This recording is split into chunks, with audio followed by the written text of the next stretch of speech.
मेरे एक व्यूअर ने रिक्वेस्ट किया कि मैंने एफडी और इक्विटी म्यूचुअल फंड की एसआईपी के बारे में चर्चा तो कर ली, लेकिन उस चर्चा के दौरान मैंने उसके टैक्स इम्प्लीकेशंस के बारे में चर्चा नहीं की थी। तो उन्होंने कहा था कि इसके टैक्स के इम्प्लीकेशंस के बारे में भी चर्चा करें। आज की वीडियो में हम यही चर्चा करेंगे कि यदि आप बैंक की रिकरिंग डिपॉजिट या इक्विटी म्यूचुअल फंड की एसआईपी करते हैं तो उसमें टैक्स का क्या इम्प्लीकेशंस है। मैं डीएम झा, आप देख रहे हैं स्टोन टैक्स में चैनल। यदि इस वीडियो से आपको कोई नई जानकारी मिले या ये वीडियो आपको पसंद आए तो इसको लाइक करें, अपने फ्रेंड्स के साथ शेयर करें, कमेंट बॉक्स में यस लिखें। और यदि आपको लगे कि इसमें ऐसी कोई जानकारी नहीं है जो पहले से आपको नहीं पता थी या ये वीडियो ही आपको पसंद ना आया हो तो कमेंट बॉक्स में नो लिखें। और यदि आपकी रुचि इन्वेस्टमेंट, खासकर mutual fund investment, direct taxation और बैंकिंग में है और अभी तक आपने हमारे चैनल को सब्सक्राइब नहीं किया है तो हमारे चैनल को सब्सक्राइब करें और ऑल बटन पर क्लिक करें ताकि हमारे सभी नए वीडियो की नोटिफिकेशन आपको लगातार मिलती रहे। इस पर आगे चर्चा करने के पहले ये हम देख लें कि बैंक की फिक्स डिपॉजिट और एसआईपी, चाहे वो एसआईपी इक्विटी म्यूचुअल फंड में हो या डेट म्यूचुअल फंड में हो या किसी और में हो, इन दोनों में सिमिलरिटी क्या है। तो सिमिलरिटी जनाब इसमें एक ही है कि बैंक की रिकरिंग डिपॉजिट में भी हर महीने हमें अमाउंट जमा करने होते हैं और इक्विटी या दूसरे तरह की जो एसआईपी होते हैं उसमें भी हम मंथली फ्रिक्वेंसी में अमाउंट जमा करते हैं। लेकिन इस दोनों के बीच असमानताएं काफ़ी अधिक है, डिससिमिलरिटीज़ काफ़ी अधिक है। सबसे पहले डिससिमिलरिटी जो मैंने पहले बताया कि रिकरिंग डिपॉजिट में भी आप मंथली डिपॉजिट कर सकते हैं और एसआईपी में भी कर सकते हैं, लेकिन एसआईपी में मंथली डिपॉजिट करने यानी इनकी फ्रिक्वेंसी जो है मंथली के साथ साथ बहुत सारी फ्रिक्वेंसी है, जैसे डेली है, वीकली है, फोर्टनाइटली है, जो कि बैंक की रिकरिंग डिपॉजिट में नहीं है। दूसरी डिससिमिलरिटी है कि अमाउंट को जो जमा करते हैं बैंक की आरडी में हम फिक्स्ड अमाउंट ही हर महीने जमा करते हैं, जबकि म्यूचुअल फंड की एसआईपी में हम अमाउंट को टॉप अप कर सकते हैं, स्टेप अप कर सकते हैं, कुछ और भी कर सकते हैं जो बैंक की आरडी में आप नहीं कर सकते। तीसरी डिससिमिलरिटीज है इसके रिटर्न की। बैंक के रिकरिंग डिपॉजिट में जितने वर्षों के लिए आप आरडी करेंगे तो आपका कितना रिटर्न मिलेगा ये फिक्स हो जाती है, ना उससे अधिक ना उससे कम। और मैच्योरिटी पर जो अमाउंट मिलने होंगे, यदि पूरे मैच्योरिटी तक पैसे आपने जमा किए तो जितना मैच्योरिटी वैल्यू लिखा है उससे ना एक पैसे कम मिलेंगे ना एक पैसे अधिक मिलेंगे। जबकि म्यूचुअल फंड की एसआईपी में रिटर्न जो है मार्केट लिंक्ड होता है, इसमें हम एस्टिमेट कर सकते हैं, लेकिन ये एस्टिमेशन से काफ़ी अधिक भी हो सकते हैं और कम भी हो सकते हैं। चौथी डिससिमिलरिटी है उसकी मैच्योरिटी की।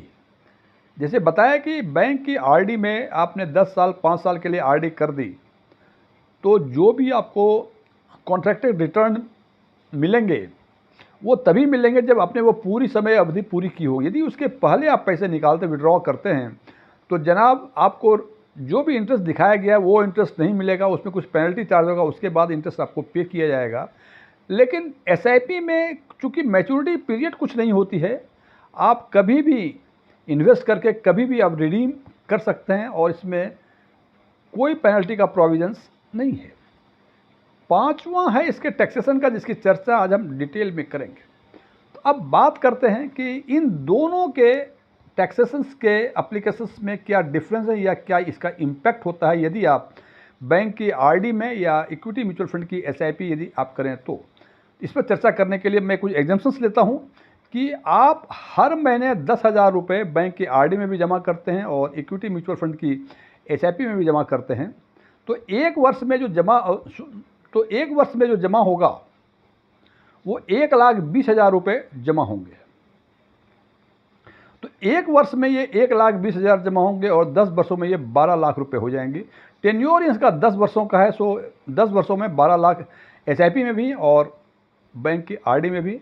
आरडी का इंटरेस्ट एज्यूम किया है हमने 7% और इक्विटी म्यूचुअल फंड की एसआईपी में जो एक्स IRR हमने एज्यूम किया है वो किया है हमने 12% और हमने माना कि आपका टैक्स स्लैब 30% का है। हालांकि 30% का स्लैब सब हाईएस्ट स्लैब है, आपके स्लैब कम भी हो सकते हैं, तो यदि आप कम स्लैब में हैं तो उसके अकॉर्डिंगली आप इसको एडजस्ट कर लेंगे।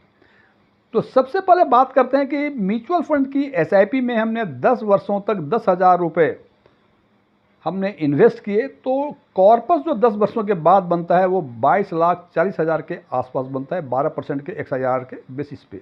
और इन्वेस्टमेंट किया हमने 12 लाख रुपए, तो इसमें देखते हैं कि लॉन्ग टर्म कैपिटल गेन, हमने माना कि लॉन्ग टर्म कैपिटल गेन है, हालांकि इसमें शॉर्ट टर्म का कुछ पोर्शन होगा, लेकिन आपको समझाने के लिए हमने माना कि पूरा का पूरा जो है वो लॉन्ग टर्म कैपिटल गेन है, वो 10,40,000 रुपये होते हैं।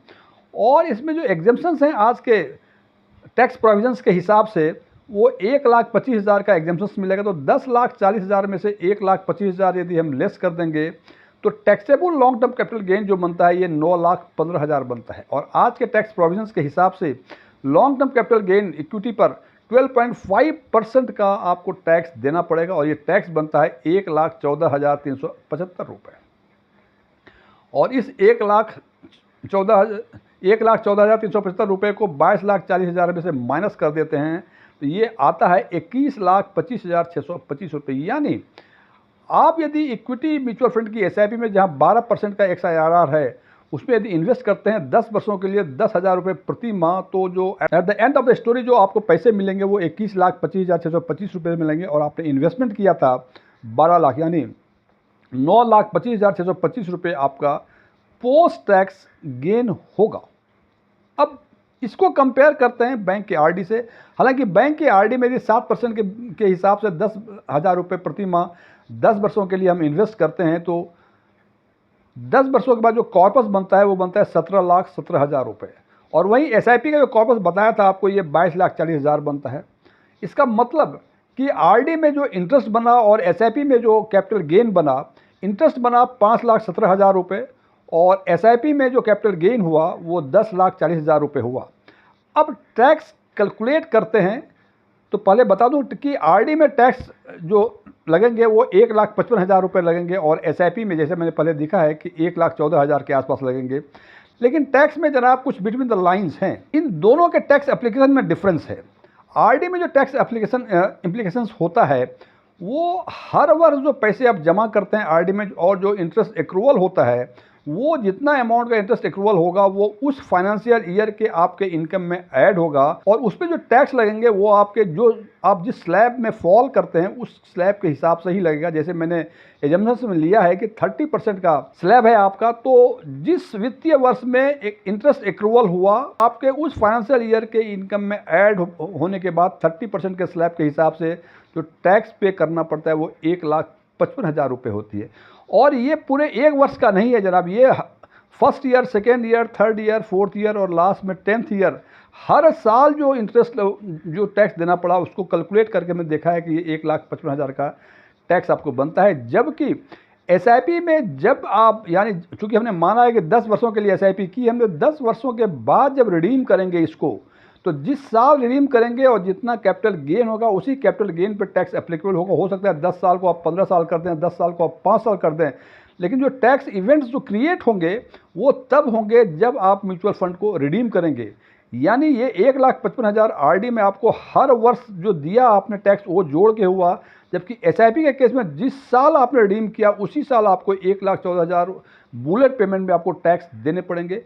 और टैक्स देने के बाद जो पोस्ट टैक्स कॉर्पस बनता है वो आरडी में 15,62,000 बनता है, जबकि इक्विटी म्यूचुअल फंड की एसआईपी में जिसका कि XIRR 12% है, उस केस में जो पोस्ट टैक्स कॉर्पस बनेगा वो 21,26,000 के आसपास बनेगा। फ्रेंड्स, तो इसमें हम देखते हैं कि बिफोर टैक्स जो कॉर्पस बनता है आरडी में कम बनता है, उसकी आरडी में 7% है और एसआईपी में 12%, तो निश्चित रूप से कम बनेगा। लेकिन टैक्स के हिसाब से भी एक तो कॉर्पस कम बना, उसके बाद लेकिन टैक्स जो लगता है आरडी में, चूंकि 30% का स्लैब लिया हुआ है तो उसमें 1,55,000 लगता है, जबकि एसआईपी में ये 1,14,000 ही बनता है। तो इससे तो ये हम तय कर ही सकते हैं कि इक्विटी म्यूचुअल फंड की एसआईपी बैंक की आरडी से बेहतर है, लेकिन साथ साथ रिस्क भी अटैच है, बिकॉज ये मार्केट लिंक्ड है। तो मार्केट की स्थिति यदि खराब रही तो हो सकता है ये आरडी से भी कम रिटर्न दे। हालांकि निर्णय लेने के पहले कि आप आरडी करें या इक्विटी म्यूचुअल फंड की एसआईपी में इन्वेस्ट करें, अपने फाइनेंशियल विजडम का यूज़ ज़रूर करें। फ्रेंड्स, वीडियो क्लोज करने के पहले मैं कुछ डिस्क्लेमर देना चाहता हूँ कि मैं कोई इन्वेस्टमेंट एडवाइज़र या म्यूचुअल फंड एडवाइज़र नहीं हूँ। मेरे पास एमएफआई के कोई रजिस्ट्रेशन नंबर नहीं है, कि मैंने सेबी के कोई एग्जाम इस कॉन्टेक्स्ट में पास नहीं किए हैं, ना ही मेरे ऑफलाइन या ऑनलाइन कोई इन्वेस्टमेंट या टैक्सेशन में कोई क्लासेस चला करते हैं, ना ही मेरे वेबसाइट हैं। ओपन डोमेन में जो भी इन्फॉर्मेशन अवेलेबल है उसके बेसिस पे मैं आम लोगों के लिए आम वीडियो बनाया करता हूँ। ये मेरे विचार थे, मेरे विचारों से सहमत होना कोई ज़रूरी नहीं है। यदि आप मेरे विचारों से सहमत हैं तो कमेंट बॉक्स में एग्रीड लिखें, और यदि आप मेरे विचारों से सहमत नहीं हैं तो कमेंट बॉक्स में नॉट एग्रीड लिखें। Thank you.